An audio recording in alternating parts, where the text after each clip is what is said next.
Good morning. Welcome to A Fine Time for Healing. I am your show host, Randi Fine. Fine Time for Healing is a place where your physical, emotional, and spiritual well-being are all that matter. So relax, we have a great show for you today. Are you an adult child of narcissistic abuse who struggles with silencing your inner critic? Today, we will be discussing the narcissistic family dynamics that may have contributed to the negative voice in your head, the one that you cannot seem to let go of. Today's special guest, the psychotherapist, hypnotherapist Christiana Davidson, will be exploring the unique family dynamic of love bombing, intermittent reinforcement, and discard, and offering ways to silence that destructive critical voice in your head. Christiana Davidson is as I said, psychotherapy, hypnotherapy specialist based in London, UK, who helps adult children of narcissistic parents be free to live their lives with purpose and passion, with a particular interest in the effects of narcissistic parenting, attachment, and codependency. Okay, good morning, Christiana. Welcome.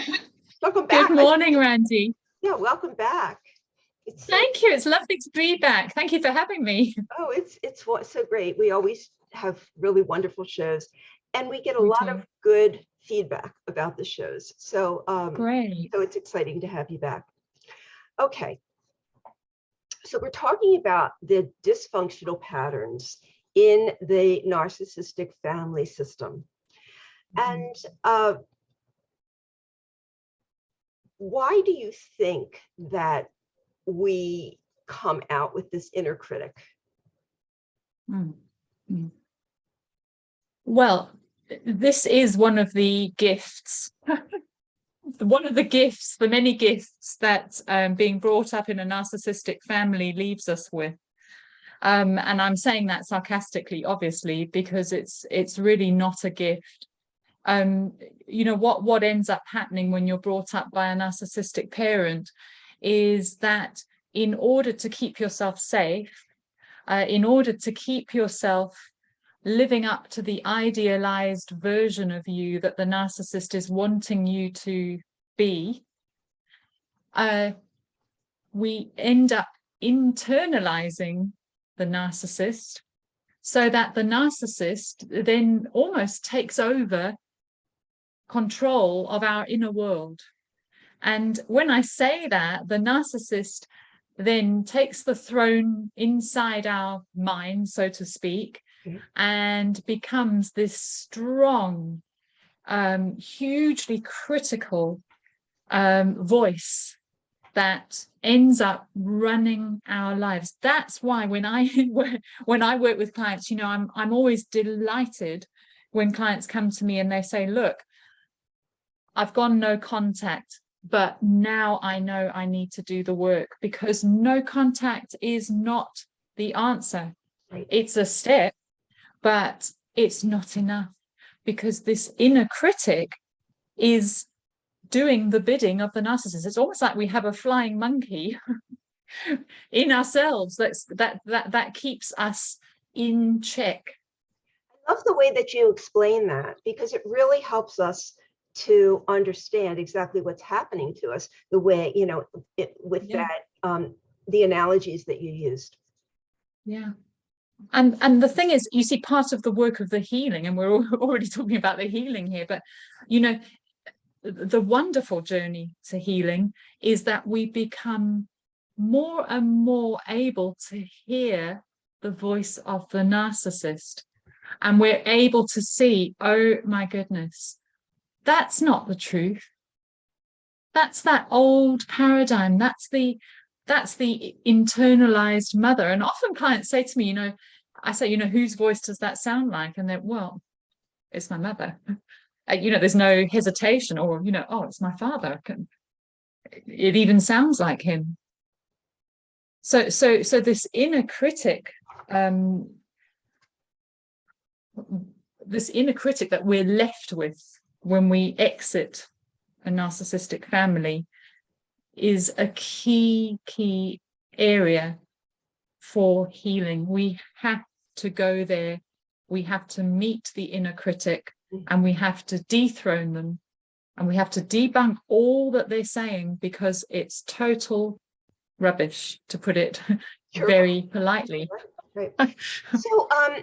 So we've heard of, I think most of us who have learned about narcissistic abuse and narcissism and all that are familiar, at least a little bit, with love bombing. But how does love bombing take place in the family unit? This is a really fascinating area, because so much, like we were saying just now, Randi, so much of what we know about love bombing is always set within the romantic relationship between two adults. Right. But as we all know, when we're attracting narcissists later in life, generally it means that is a symptom of an earlier narcissistic relationship that we've been in. Really fascinating.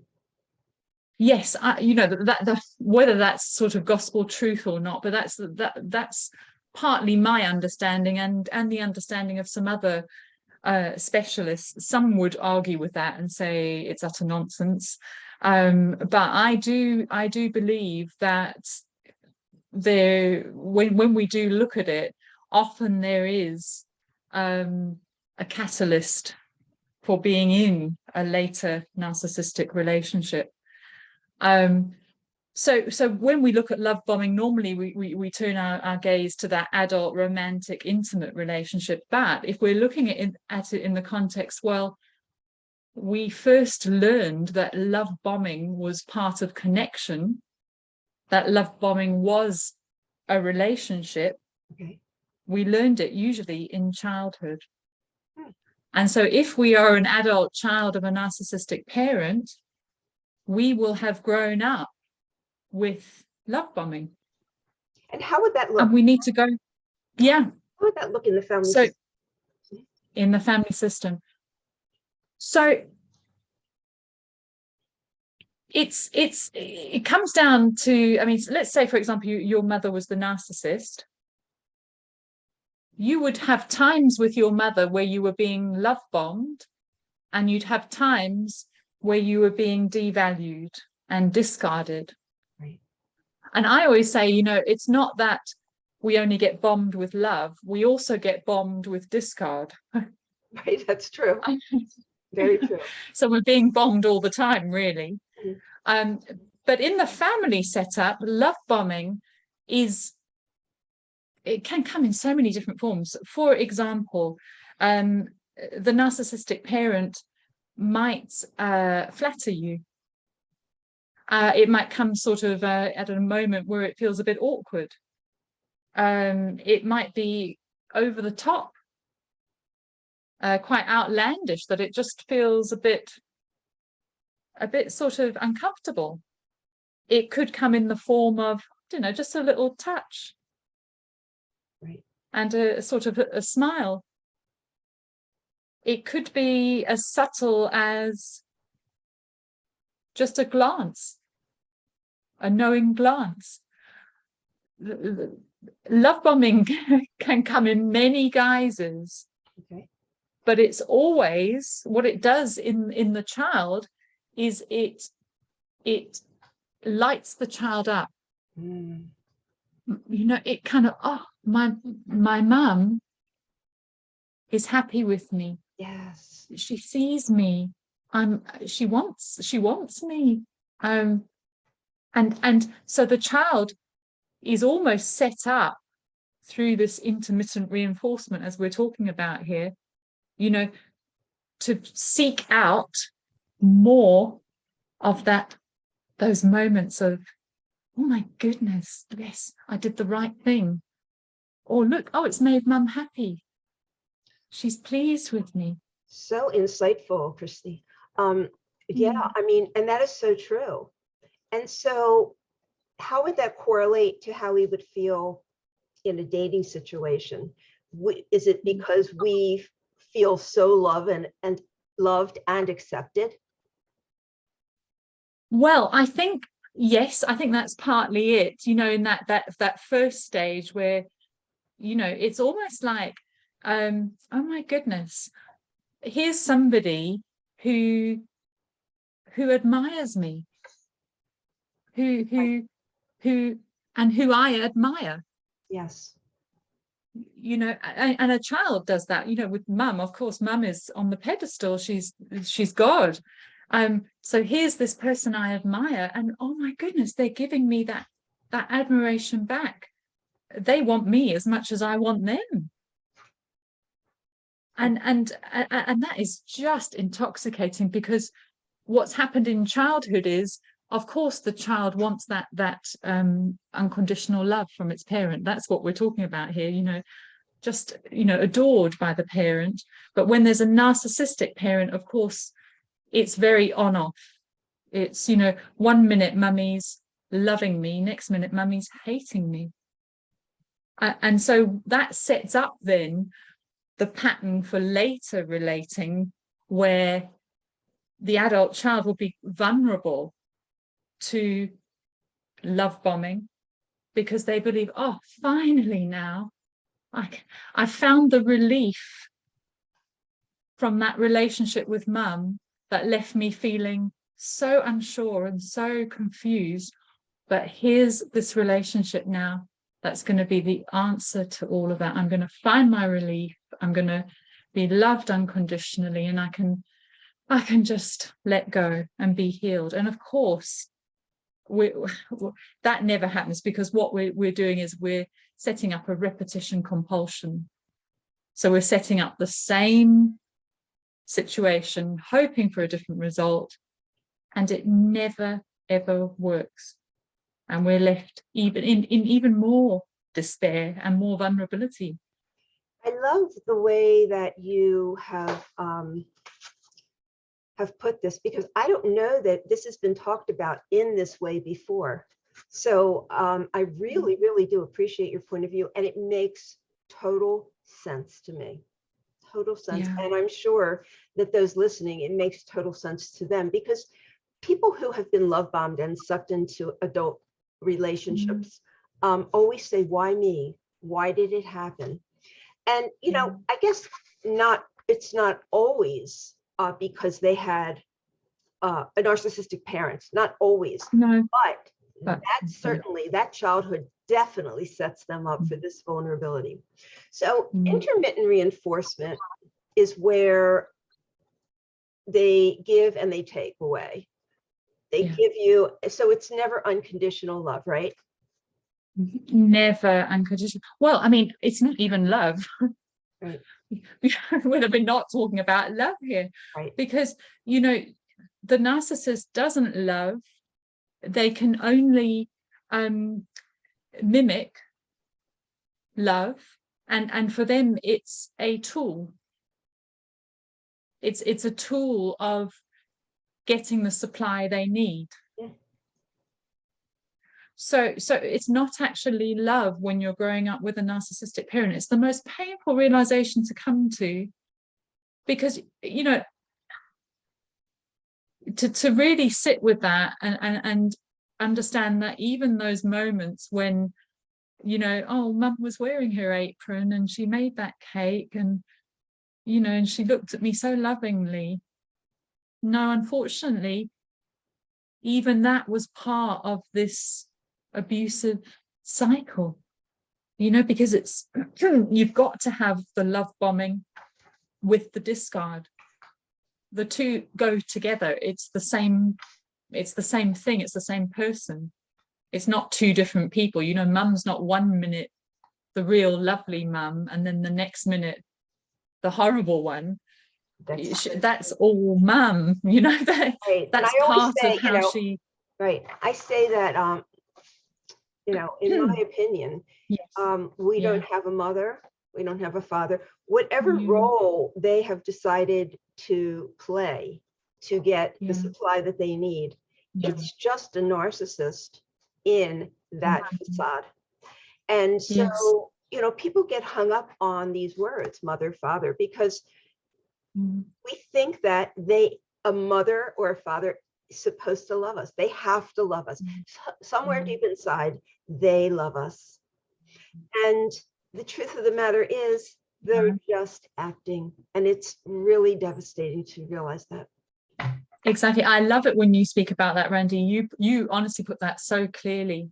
You know, how it is actually the same person. It's not two different people. It's not one minute they are a lovely mother and the next minute they just have a bad moment. You know, this is part of creating in the victim, in the child, dependence. Because you see, what the narcissist has to do, they have to stop the child from self-differentiating, from breaking away and becoming an independent being. Now, this is the natural process of becoming a whole human being with your own separate identity. The narcissist cannot let you have your own identity.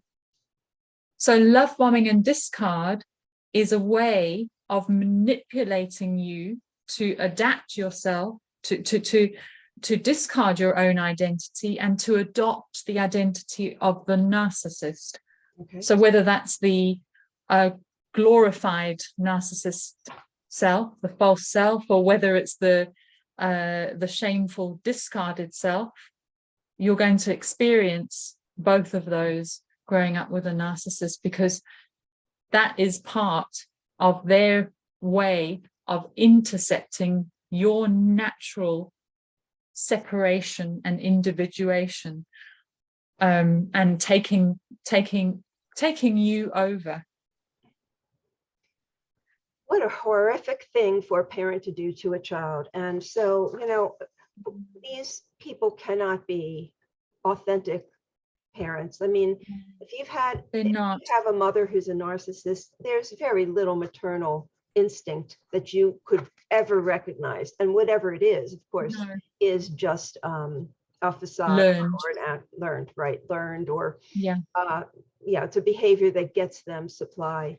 And what I've noticed is that this works beautifully with young children. It doesn't work so well as children get to be, they begin to forge a self in their early adolescence. And I find that that's where conflict begins really bad, because the parent comes down harder and they're much more cruel when they feel that the child is pulling away and trying to get a self, because that's the ultimate threat. Absolutely. And that's where the love bomb discard will really ramp up often. You know, you'll be discarded and shamed for any sort of sense of assertiveness, any otherness. So, you know, stating your own opinion, or saying no, or, you know, choosing not to fulfill the image that the narcissist has formed you to occupy. So that's going to come down with discard, but you'll be love bombed when the narcissist feels that maybe the balance has gone a bit too far into the discard, because they don't want you, you know, to really think, well, that's it, I'm done. That they have this kind of really amazing way of knowing just when to throw in that love bomb again, and you're, oh goodness, maybe it's all going to be okay again. Maybe I was making too much out of this. Okay, and then you're back at square one again, and you've been lured back in. And it's, you know, with a parent, of course, it's so natural. We want to be in those moments where we're close and feeling connected, as much as we understand what connection is. And so we are going to be naturally wanting to be lured back in. Right. We want to be lured. I know that in my own family, friendships created jealousy in my mother. And she felt very threatened by friendships, because you know, when you're a teenager, you just want to spend all your time with your friends. You want to go to the mall, or you want to hang out, at each other's houses. You just want to be with your friends most of the time. And that can be perceived as a huge threat. And often this is where the worst of the criticism comes, because they have to take you down. They have to make you feel horrible about yourself and feel guilty for trying to have a life. Yes. There you go. You've hit the nail on the head, Randi. It's guilt. You are made to feel guilty for being, in inverted commas, selfish. Exactly. For putting your life above the life of the narcissist after all she's done for you. Right. So this is sort of a cycle of the love bombing, the intermittent reinforcement, and the discard. What does the discard feel like? Oh. Well, it's like the way I look at it, it's like being in love and then the other person not being in love with you anymore, but you still feel love. And it's soul destroying. It really rocks you to the core, especially as a child, because you see, you don't know how long it's going to last. And often what the narcissistic parent will do is they'll make it last a bit longer each time, because you see that gets you scrambling to try to rectify it again. What do I need to do to get that moment of hope back? What can I do? What have I done? It's another bomb that's gone off, but it's a discard bomb, and it's so out of the blue, and you're left in shock.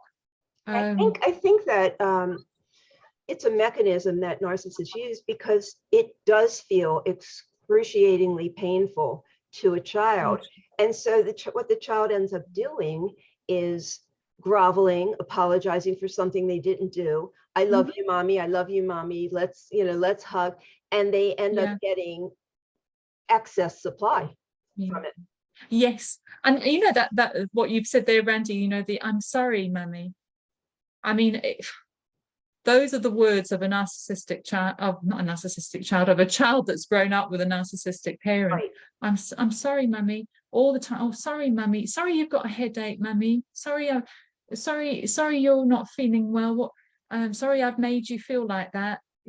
Everything is the child's fault. Well, they believe it's their fault. If mummy's unhappy, I've got to do something. I've got to do something to manage that. Right. Because my life depends on it. And a child really believes that they can make that parent happy, which is really an impossibility.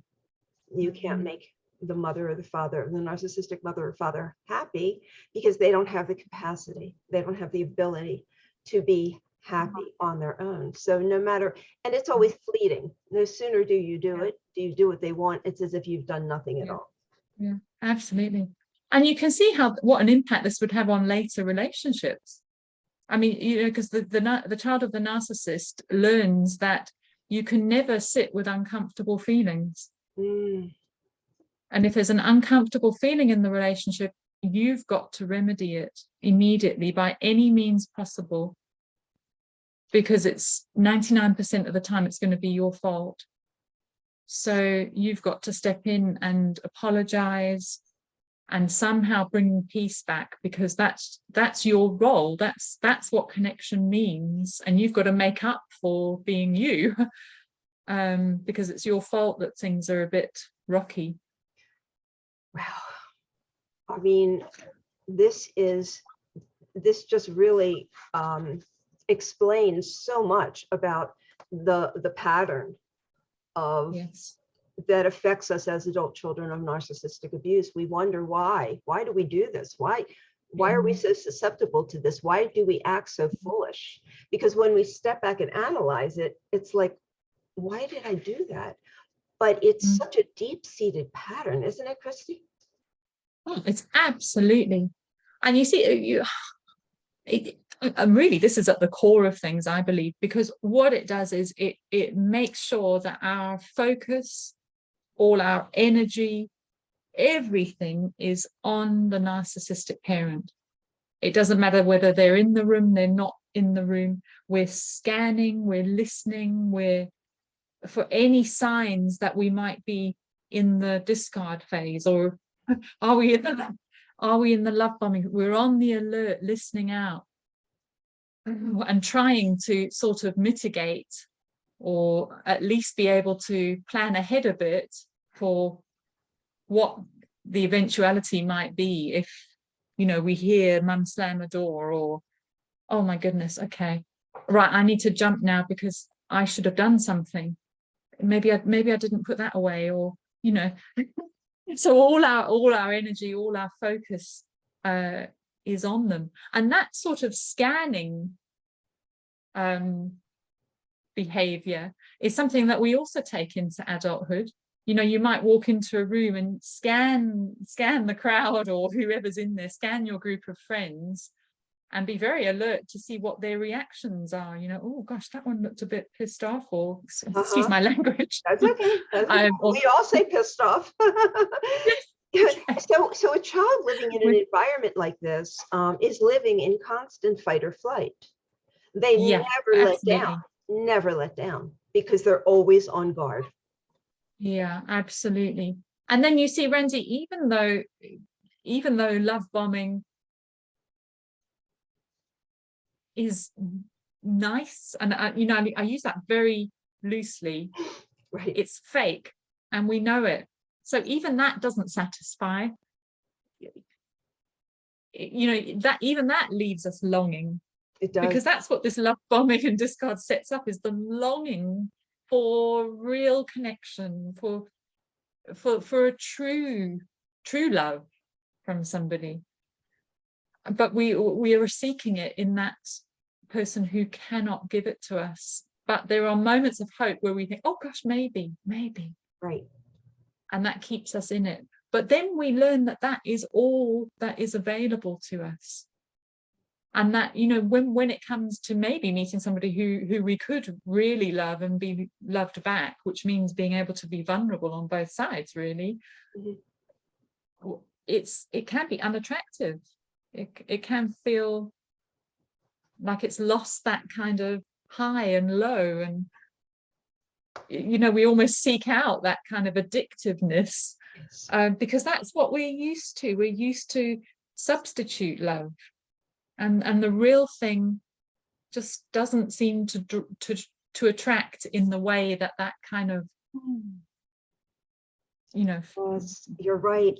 And it's you know, it's why we say, you know, that we're addicted to drama, because the drama is what you're speaking of. It's the highs and the lows and never know what to expect. And if that's how you've been conditioned your whole life, then you need that. And then someone comes along who's normal, and they don't take you through all this. They're just normal. It feels boring, right? Really boring, because it's, you know, it's so predictable. You can just, you know, you don't have to be or do anything. They're pretty predictable themselves. It's, yeah, there's no fireworks, maybe. That's right. So how does this affect the child? I mean, we know that there's no true love. It's all conditional love, and that the child is forever longing for that crumb, or, you know, that little thing that the mother or father throws their way. So what is that child going through, and how is it affecting them in their youth? Yeah.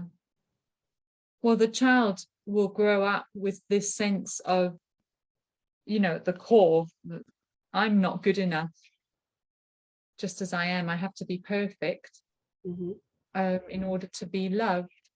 And I have to make myself be what others need me to be. I'm not good enough just as I am. And that will play out in friendship groups at school, you know, sort of looking to the other children in the group who are the peers sort of thing, and thinking, okay, what must I do now to try to fit in there, because I'm not like them. I'm not good enough just as I am. And it will set up this whole sort of people-pleasing paradigm or way of being in relationship. Is this what we refer to, part of what we refer to as codependency? Yeah, it is, isn't it? Yeah, absolutely. Yes, the codependent way of managing one's own feelings, managing one's own inner world that's in turmoil. So I need to make sure that others are pleased with me, and that I'm adapting to them to be loved, so that I can feel loved. Because if I don't do that, I'll be discarded. And that is the codependent way of being in control, so to speak. Right, you nailed it. I mean, you have nailed this whole process. It's brilliant. It's truly brilliant. So the child feels responsible for the parent's happiness. Narcissistic parents generally focus most on one child. Now, if there's only one child in the family, if it's an only child, that child's going to get this. But in families where there's more than one child, there's usually sort of a hyper focus on one, where they really make that child feel responsible for them and guilty for having a self. Yes. Notice that? Oh, absolutely. And you know, I love that you brought that up, because in the family unit, then of course the narcissistic mother is going to use triangulation to reinforce this love bombing discard cycle. So comparison, you know, you might, I don't know, let's see, for example, you've had an argument with the narcissistic mother, and she's told you off for doing something.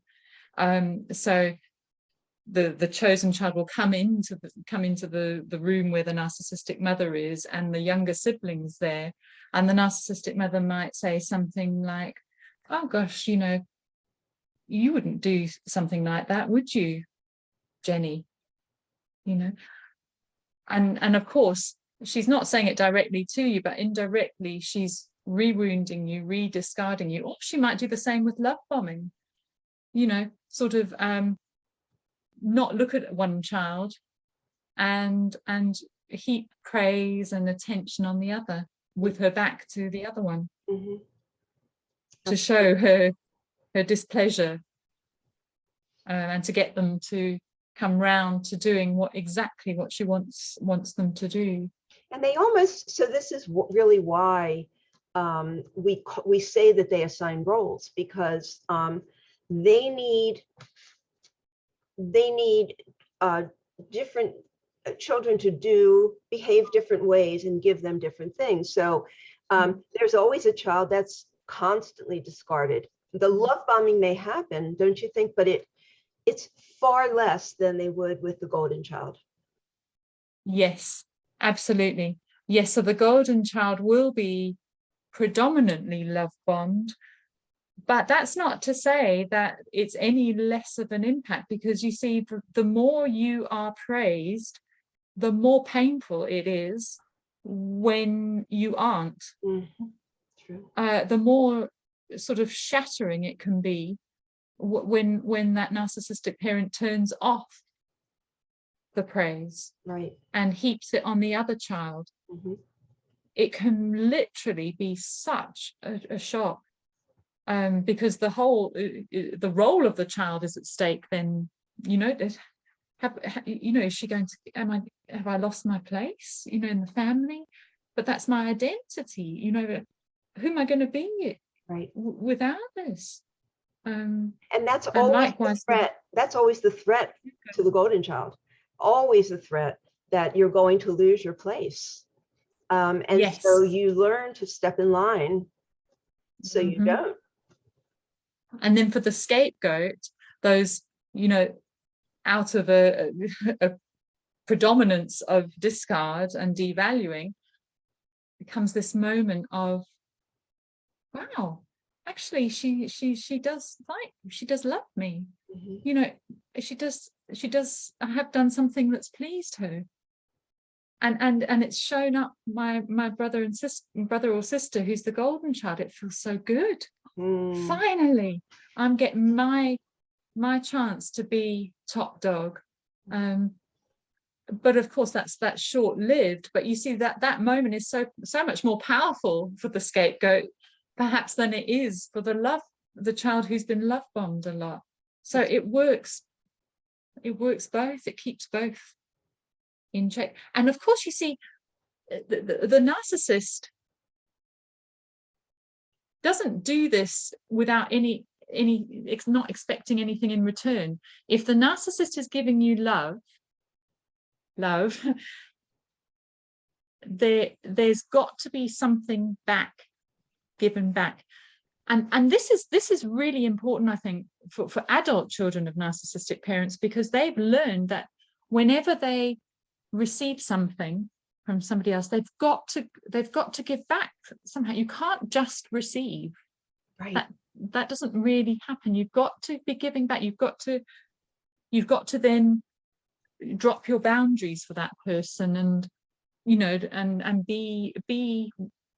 do things for them, or do what they want you to do at the next time you meet. Because to say no would be, how could you do that? They've given you this. And this makes you extremely vulnerable to predators. So, I tell people when they say, I'm so afraid to get back out there. And I'm like, the one thing you have to do or not do is, normally a person gives one thing to you, you give 10 back. You overdo it, right? You have to learn to accept when someone does something nice for you and just say thank you and not give back. And that is so hard for adult children of narcissistic abuse, because then they don't know what to do. I mean, they have to give, but it is a sign to a predator that this person is the perfect target, that they can be brainwashed. Absolutely. And what you're saying there, Randi, the love bombing is about getting the victim to drop their boundaries, to sort of allow themselves to open up. That's what the narcissist is wanting in return, is that dropping the boundaries, opening up, allowing them to get information, allowing them to feed, so to speak.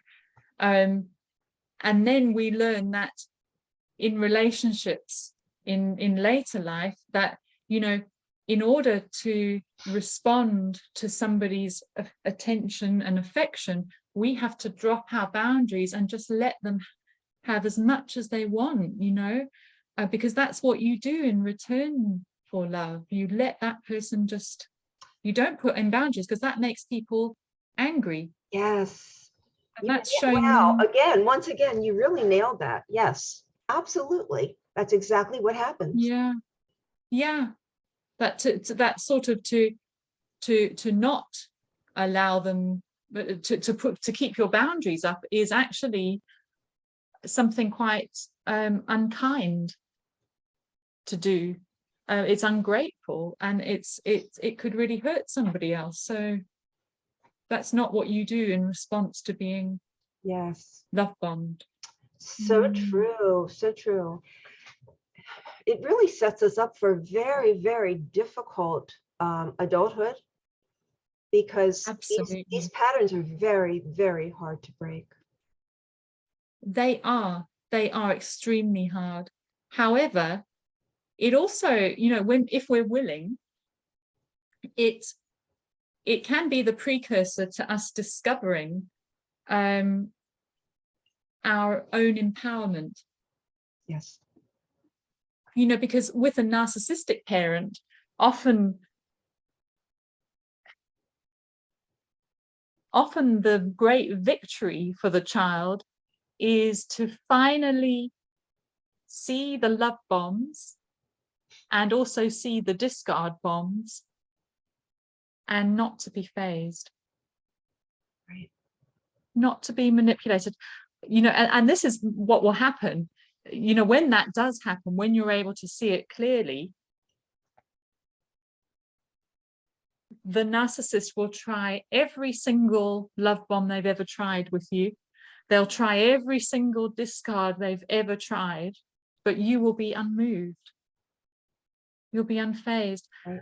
And then when you encounter something similar as an adult or out in the world, you're able to do the same. You're not shaken by the dirty looks. You're not shaken by the bad comments on Facebook. You're right. The criticism that people love to heap upon you.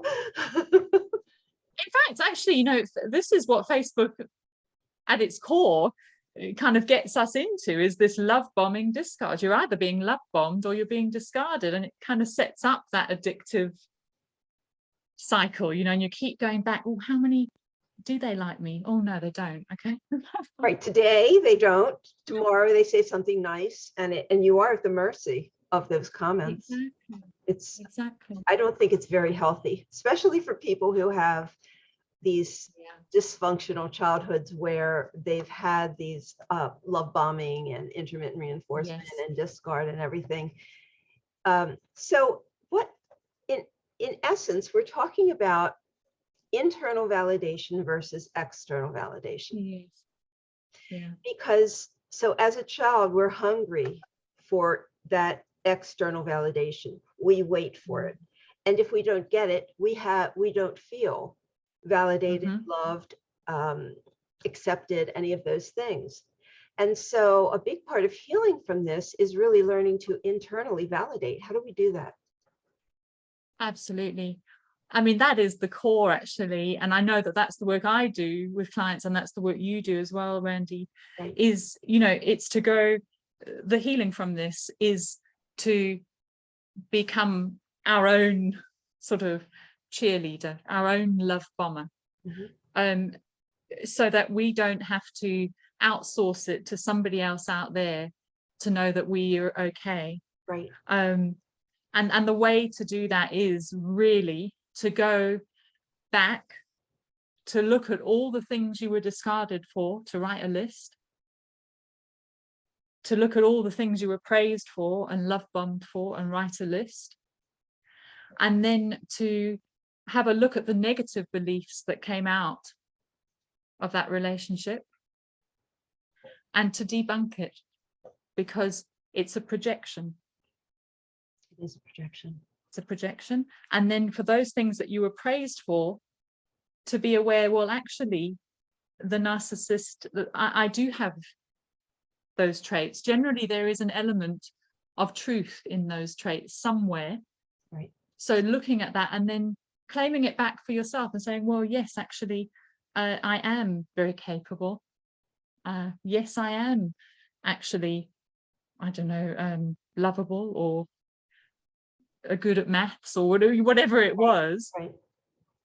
But then sort of robbing the narcissist, then the internal narcissist, of that false introject, that false critic that tells you lies in order to keep you in subservience to the narcissist for the rest of your life, because that was always the plan.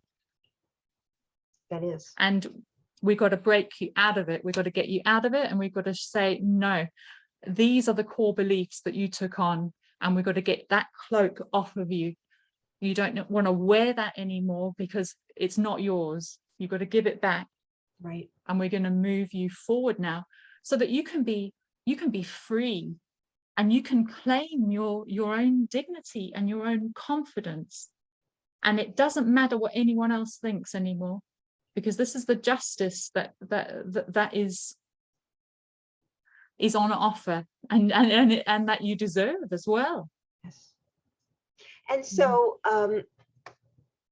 it's very important, I believe, that this is a very difficult thing to do by yourself. You really do need somebody who can direct your thinking, because we have this cognitive dissonance. The cognitive dissonance keeps taking us back to our old way of thinking, and it's very difficult to change that. And I know when I work with my clients, it could be weeks and weeks, I'll say the same thing until it finally gels. So what is your thought on that? Absolutely. I mean, the way I work, Randi, is with hypnosis, so hypnotherapy, because these negative beliefs are in the subconscious. And actually, like you say, we hold on to them because we believe it's what's keeping us safe. We believe we've got to keep these beliefs because these are what kept us safe in childhood. But the thing is, they don't keep you safe in adulthood. They leave you frustrated and held back and depressed. Yes. And anxious.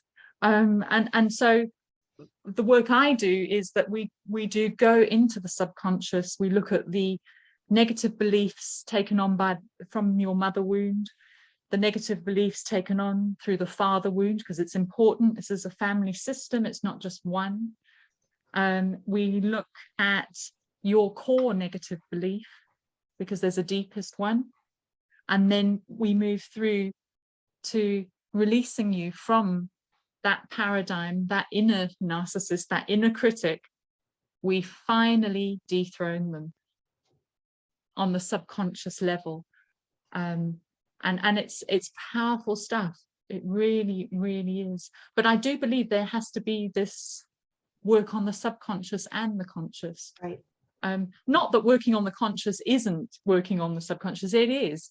But I think to do it powerfully and quicker, let's use everything available. Right. It's, I mean, people who are hurting, who are suffering from this, think that, in many cases they've tried therapy, psychotherapy, cognitive behavioral therapy, and they've gone for years and years, and the core has never been reached.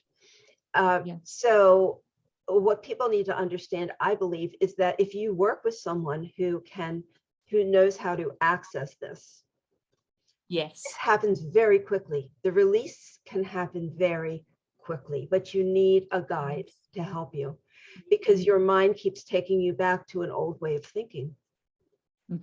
Absolutely.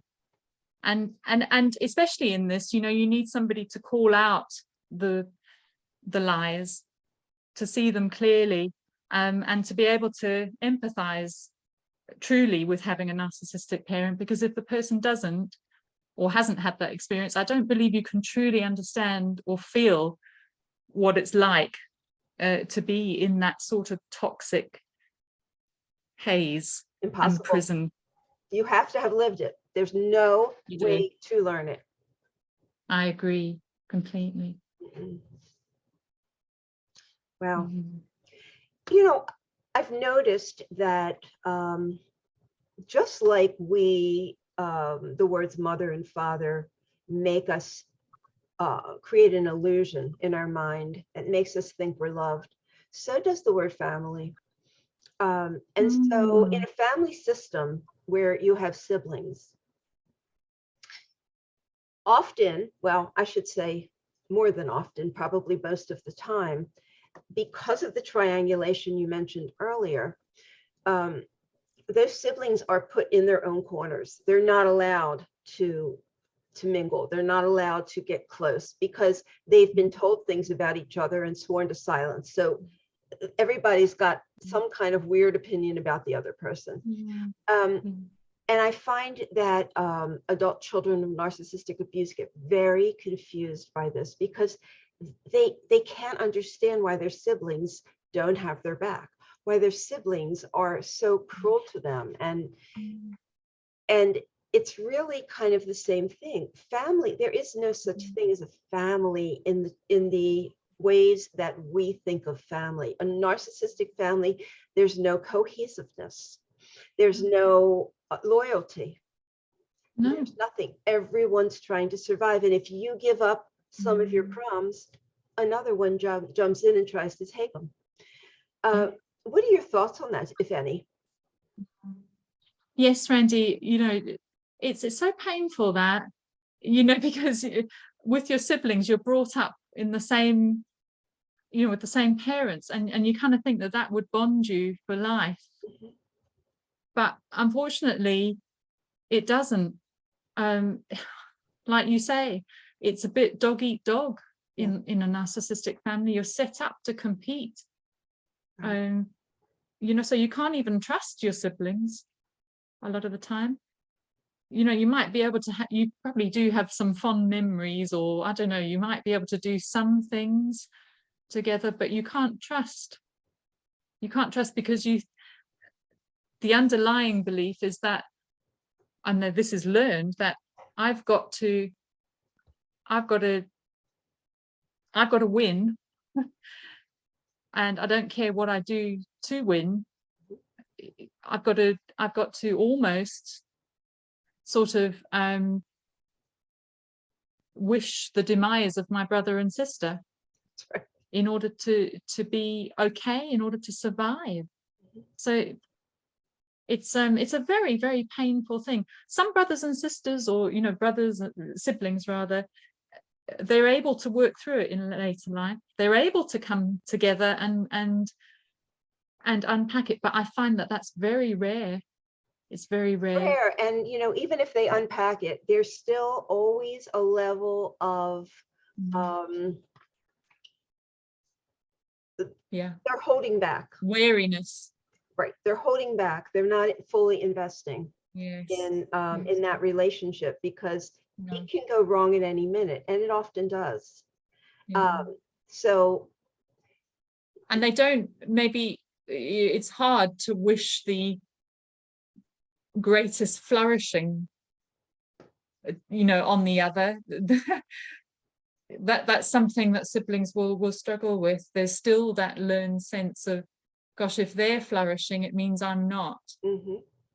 And I've got to snatch at things because it's such limited supply.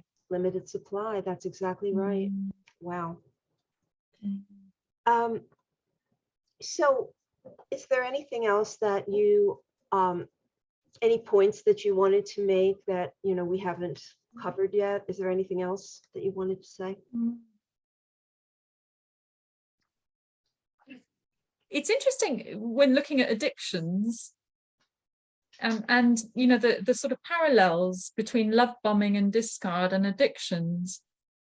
And I was thinking even of food addiction, how it's almost, you can be love bombed by the parent with food, and that food then becomes sort of the trigger to feeling love bombed. Right. And it can lead then later in life, to turning to food as that source of momentary relief from the difficulties and challenges of life. That's so true. It's a moment of being loved by mum. She's feeding me. She wants me. She's thought of me. So it's very much an addiction that we develop, very much an addiction, because drug addiction is the same way. And when we're loved, the endorphins flow, they go off in our brain, and we get reinforced. We want that feeling, we like that feeling. And so drugs do the same thing, alcohol does the same thing. But it's so important as an adult to realize that you do not have coping mechanisms built into you that are maybe built into children in normal families. And so you really have to Yes, build yourself from the ground up. absolutely. And I think another area that I would like to explore a bit more myself actually is, you know, sure, we learn about what we think love is, from others, but also we learn how we're trained to give it in a certain way as well. So we learn that we have to give love bombing to show love to others. So we learn that we've got to flatter, and we've got to praise, and we've got to do all of this to boost somebody else's ego or esteem, and that's a way of showing them love. So it's important also just to look at, because we have, adult children have grown up in this environment, where that is what we're taught is love and loving. So there's some work there to be done too, I think, in holding back from love bombing ourselves to others. It's so deep-seated, so complicated, so convoluted, and but the bottom line is it can be done, and it doesn't take Absolutely. long to do it if you're with the right practitioner. Absolutely. And it's the most wonderful sense of liberation. Right. I mean, I know you and I could not do the work that we do had we not come out the other side. And exactly. But you have to completely come out the other side. You've got to really work this stuff out until the point where you're where the brainwashing isn't happening anymore. So Christy, you are a member of the British Association for Counseling and Psychotherapy, and you are available for online therapy internationally. And your email is Christiana@psychologicalhealingcenter.com, right? No, it's not that one actually, Randi. It's my private one is Christiana@delightinnu.com. Okay. That's DELIGHTINU.com, all lowercase. Okay, you.com. Good. I'm glad that I asked you. Thank you. And your website is, what is your website? Yes, I'm not really using my website that much at the moment. I'm more on Facebook actually. So anyone's welcome to look me up on Facebook, Christiana Davidson on Facebook, and I post daily on there. And you can also book in for using a Calendly link that's on my banner on Facebook. Okay.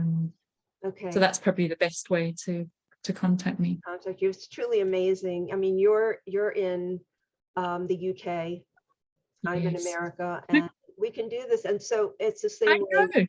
It's the same way with treatment for this, helping. Yes, absolutely. Yes, hypnotherapy works just as well online. In fact, I find it works better sometimes because people are more relaxed, and you can be in your own home in your slippers. In their own environment. You don't have to. Yes. Yeah, I have a lot of people come, that I connect with on Zoom who are in bed, and they apologize. And I'm like, no, a lot of people are in bed. As long as you're not, it's fine. Right. It's the nature of this this new kind of way of communicating. Well, I want to thank you so much, Christy, for being my guest again. Everything that you have to say is so powerful. And you say it in a way that is so easy to grasp, which is especially wonderful. I know that anyone listening to this will have an insight that they may not have had in the past, including me. Thank you. You likewise with me. Yeah, I know. Thank you, Randi. Whatever comes up. So thanks so much. We'll do this again with another incredible topic. And have a great day. Thanks, Randi. Thank you so much for having me back. You're very welcome.